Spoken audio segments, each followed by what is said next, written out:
സുഹൃത്തുക്കളെ, ഇന്നും എന്റെ മനസ്സിൽ ഓർമ്മ വരും.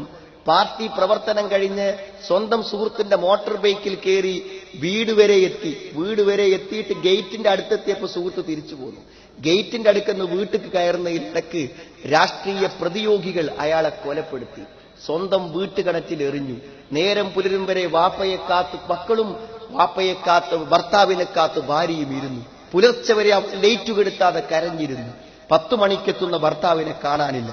കിണറ്റിൽ അയാളുടെ ജഡം കിടക്കുന്നത് അവർക്കറിയില്ല. രാവിലെ തിരഞ്ഞപ്പോൾ കിടക്കുന്നു. എനിക്കറിയാം, ഇന്നും ആ കൊലപാതകത്തിന്റെ ചുരുളുകൾ അഴിക്കപ്പെട്ടിട്ടില്ല. ഇന്നും ആ അനാഥ കുട്ടികളുടെ ചോദ്യത്തിന്റെ ഉത്തരം, ആരാണ് ഞങ്ങളുടെ പിതാവിന്റെ കഴുത്തിൽ മുണ്ട് മുറുക്കിയതെന്ന് ആ അനാഥ മക്കളുടെ ചോദ്യത്തിന് ഇന്നും ഉത്തരം കിട്ടിയിട്ടില്ല. സുഹൃത്തുക്കളെ, എന്തിനാ പരലോകം? എന്തിനാണ് മരണം? എന്തിനാണ് മരണം? മക്കൾ അനാഥരാകാനോ ഭാര്യ വിധവയാകാനോ അല്ല. കുല്ലു നഫ്സിൻ ദായിഖത്തുൽ മൗത്ത് വഇന്നമാ തുവഫൗന ഉജൂറക്കും യൗമൽ ഖിയാമ ഫമൻ സുഹ്സിഹ അനിൻ നാരി വഉദ്ഖിലൽ ജന്ന ഫഖദ് ഫാസ് വമൽ ഹയാത്തുദ് ദുനിയ ഇല്ലാ മതാഉൽ ഗുറൂർ. എന്തിനാ മരണം? മരണം എല്ലാവരും അനുഭവിക്കുക തന്നെ ചെയ്യും. സുഹൃത്തുക്കളെ, കർമ്മഫലങ്ങൾക്ക് പ്രതിഫലം നൽകാൻ, അവനവന്റെ പ്രവർത്തനങ്ങൾക്ക് പ്രതിഫലം കിട്ടാനാണത്.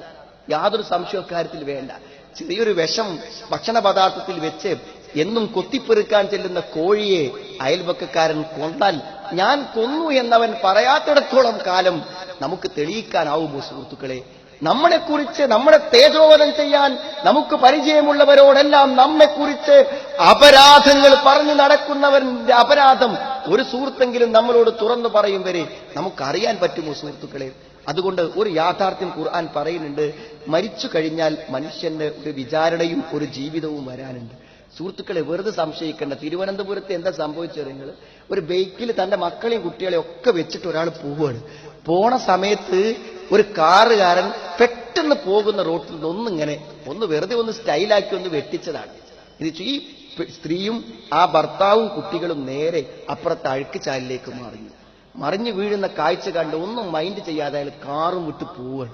നിങ്ങൾ ആലോചിച്ച് നോക്ക്. നിങ്ങൾ പിന്നീട് നമ്മൾ യൂട്യൂബിൽ കാണുന്നത് അയാളെ കാറ് തട്ടിയ കുട്ടികൾ വീഴുന്ന രംഗം CCTVയിൽ നിന്ന് കോപ്പി ചെയ്ത് യൂട്യൂബിൽ ഇട്ടിരിക്കുന്നു. സുഹൃത്തുക്കളെ, ഞാൻ അങ്ങനെ ആലോചിക്കുന്നത്, കള്ള് കുടിച്ചു വന്ന് ഭാര്യനെ ചവിട്ടുന്നതും അമ്മയെ ചീത്ത വിളിക്കുന്നതും, സുഹൃത്തുക്കളെ, ആയിരക്കണക്കിന് രൂപയ്ക്ക് ജോലി ചെയ്തിട്ട് അത് വൈകുന്നേരം മുഴുവൻ ബാറ് കൊണ്ടുപോയി കൊടുക്കുന്നതും, അന്യ സ്ത്രീകളുമായി അവിഹിതമായ ബന്ധങ്ങളിലും വേഴ്ചകളിലും ഏർപ്പെടുന്നതും, സുഹൃത്തിനെ കളവ് പറഞ്ഞവന്റെ പണം പറ്റിക്കുന്നതും, കള്ള ആധാരമുണ്ടാക്കി രേഖയുണ്ടാക്കി അന്യന്റെ സ്ഥലം അന്യായമായി കൈവശപ്പെടുത്തുന്നതും ഒക്കെ കണക്ക് നോക്കാൻ ഒരു നാള് വേണ്ടേ സുഹൃത്തുക്കളെ?